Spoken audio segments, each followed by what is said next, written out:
पुरानी रंजिश, late FIR और मुजरिम के शरीर पर लगी हुई चोटों को एक्सप्लेन ना करने की वजह से कैसे एक मर्डर केस में 4 मुजरिमों को बरी कर दिया गया।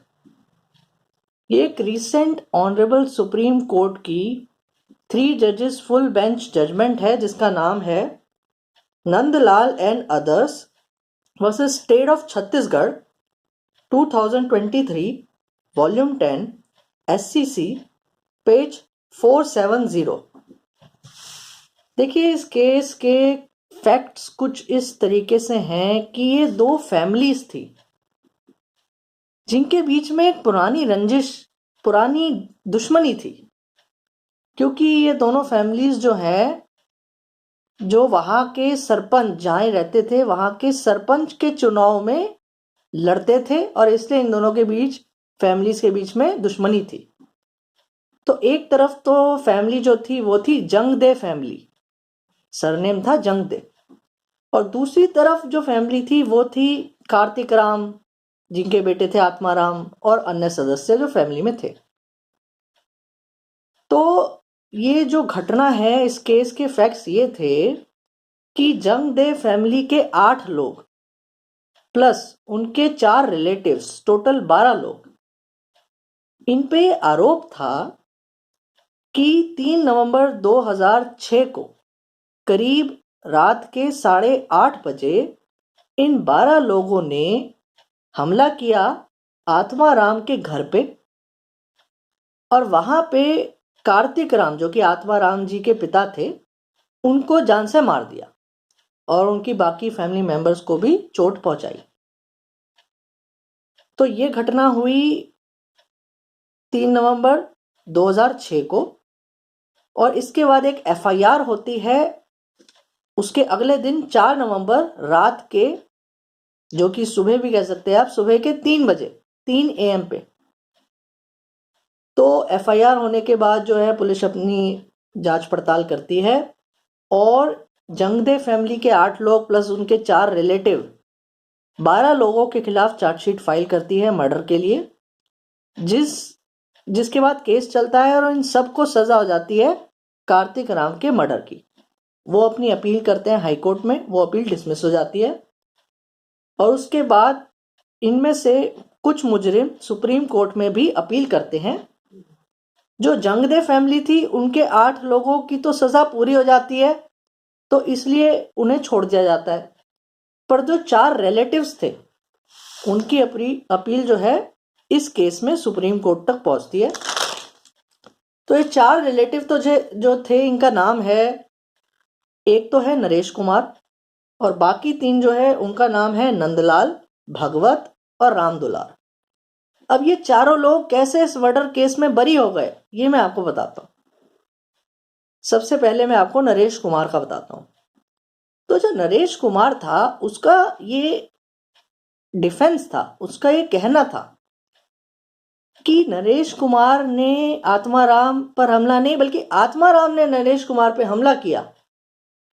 और इस केस में यह देखा गया था कि नरेश कुमार को सही में फ्रैक्चर आए हुए थे उसके सर पे, शोल्डर पे और पैर पे, लेकिन जो नरेश कुमार पर ये चोटें आई, फ्रैक्चर एक ग्रीवियस इंजरी के नेचर की चोट होती है। इन इंजरीज को स्टेट ने, जो प्रोसिक्यूशन थी, उन्होंने नहीं एक्सप्लेन कर रखा था कि नरेश कुमार को ये चोटें कब आई, कैसे आई और क्यों आई। तो ऑनरेबल सुप्रीम कोर्ट ने यह बताया कि अगर एक मर्डर केस में स्टेट मुजरिम के शरीर पर लगी हुई या आई हुई इंजरीज को एक्सप्लेन नहीं करती है, तो ये एक बहुत ही इंपॉर्टेंट फैक्ट होता है, और इससे 3 तरीके के इन्फ्रेंसेस ऑनरेबल कोर्ट्स ले सकती है। तो ये इन्फ्रेंसेस क्या है? पहली इन्फ्रेंस तो ये है कि जो स्टेट है उसने ये नहीं बताया है कि असल में रियल इंसिडेंट क्या हुआ है, और बल्कि उन्होंने सच को छुपाया है और एक झूठी स्टोरी बताई है, तभी उन्होंने मुजरिम के लगी हुई जो चोटें हैं उनको एक्सप्लेन नहीं किया हुआ। तो पहली इन्फ्रेंस तो ये होती है। दूसरी इन्फ्रेंसेस ये है कि जो विटनेस ने मुजरिम के शरीर पर लगी हुई चोटों के बारे में अपनी गवाही में कोई भी जिक्र नहीं किया, तो इसका मतलब यह कि वो विटनेस झूठ बोल रहे हैं, क्योंकि मुजरिम को शरीर पे तो चोटें आई हैं और उन्होंने अपनी गवाही में, उन विटनेसेस ने मुजरिम की शरीर पे लगी हुई चोटों को कुछ बताया ही नहीं या कह दिया कि उसको चोट लगी ही नहीं थी। तो ऐसे विटनेसेस को भी फिर रिलाय नहीं कर सकते, वो झूठ बोल रहे हैं। तीसरा इन्फ्रेंस ये है कि अगर मुजरिम अपने शरीर पर लगी हुई चोटों को अपनी गवाही के अंदर बताता है कि भैया मुझे ऐसे चोट लगी थी, तो फिर कहीं ना कहीं जो स्टेट और प्रोसिक्यूशन का जो केस है मुजरिम के खिलाफ, उसमें डाउट आ जाता है, क्योंकि स्टेट ने मुजरिम पर लगी हुई किसी भी चोट को एक्सप्लेन तो कर नहीं रखा। तो जो मुजरिम एक्सप्लेन कर रहा है कि उसके शरीर पे कैसे चोटें आई, तो कहीं ना कहीं वो डाउट डाल रहा है स्टेट की स्टोरी पर। तो ऐसे में ये एक बहुत इंपॉर्टेंट फैक्ट बनता है जो कि मुजरिम के पक्ष में जाता है।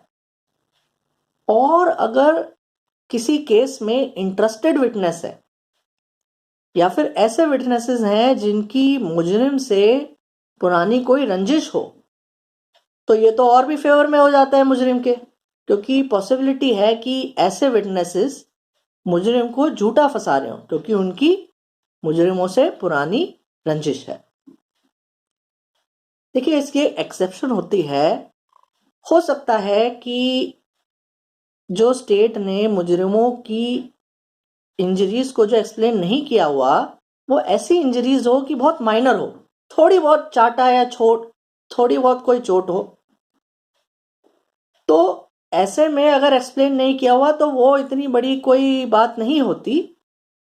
लेकिन अगर इंजरीज बहुत ही मेजर हैं, ग्रीवियस नेचर की हैं, और अगर विटनेसेस जो है वो इंटरेस्टेड है या उन विटनेसेस की मुजरिम से कोई पुरानी रंजिश है, तो फिर ये सारे फैक्ट्स मुजरिम के पक्ष में जाते हैं। तो इस केस में ये देखा गया कि नरेश कुमार जो कि मुजरिम था, उसके शरीर पर ग्रीवियस नेचर की चोट थी। फ्रैक्चर एक ग्रीवियस नेचर की चोट होती है। प्लस जो विटनेसेस थे, जो कार्तिक राम जो मृत था, उस मृत के घर वाले ही थे। आत्माराम हो गया या उनके और अन्य जो परिवार में लोग थे। तो ये कहीं ना कहीं हो सकता है कि उन इंटरेस्टेड विटनेसेस ने नरेश कुमार को झूठा फंसाया हो। प्लस ये भी नहीं बताया कि नरेश कुमार को वो इंजरीज कैसे आई, उन्होंने तो अपनी गवाही में कुछ नहीं ऐसा बताया।